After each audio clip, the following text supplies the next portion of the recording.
پیل کې د انګلستان څخه او د وایټالټي بلاست له سیالۍ وکم. تاسې په خپل ګروپ کې لیسټرشایر لوبډلې لپاره په دغه وایټالټي بلاست کې لیسټرشایر لپاره لوبېدلې او هغوی په خپل ګروپ کې څلورم مقام درلود. د یورکشایر څخه مو پوینټونه ډېر وو، تاسې 14 پوینټه لرل، هغوی 15. خو له مخکې تګ پاتې شوئ. شاید ډېری مینوال مو دا پوښتنه وکړي چې ولې، که په دغه راته لږ وایاست.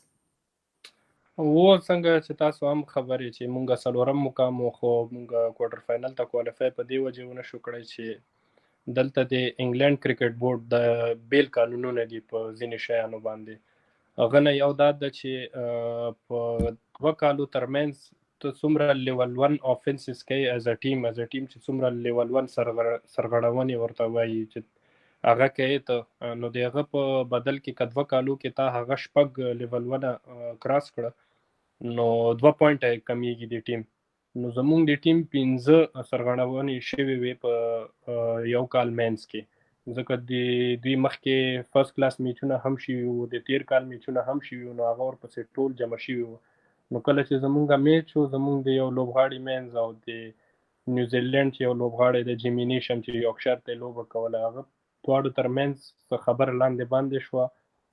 په هغه باندې یو لیول 1 آفنس حساب یې کړ چې زمونږ 6 لیول 1 هلته پوره شو، او بل په هغه میچ کې ما نه 2 ویسټ هایټ فول ټاسې وشوې په اخر اور کې. نو 2 ویسټ هایټ فول ټاسې دا مطلب ده چې هغه بالر بیا په هغه میچ کې بالینګ نشي کوي. خو خیر څه هم زما یو بال پاتې و، دومره فرق هم نه کو. خو د انګلند قانونونه د انټرنیشنل آی سی سی کوم انټرنیشنل کرکټ کونسل د دغه نه لږ تفاوت لري. په انټرنیشنل کرکټ کونسل کې صرف تا وایي چې 2 ویسټ هایټ فول ټاس تا وکړي د نوم نه جیک چی نو ته بالینګ نشي کوي، څنګه چې دلته هم. خو په ای سی بی کې بیا دا رول ده چې هغه هم په لیول 1 آفنس کې راځي. نو هغه دومره خبره نه و، ځکه چې هغه بیا بیرته میچ ریفری او امپایر ستانه پوښتنه کوي، تاسو سره کینی هغه میچ صورتحال ګوري او بالر ګوري چې آیا د قصدي دا کار کړی ده او کنه.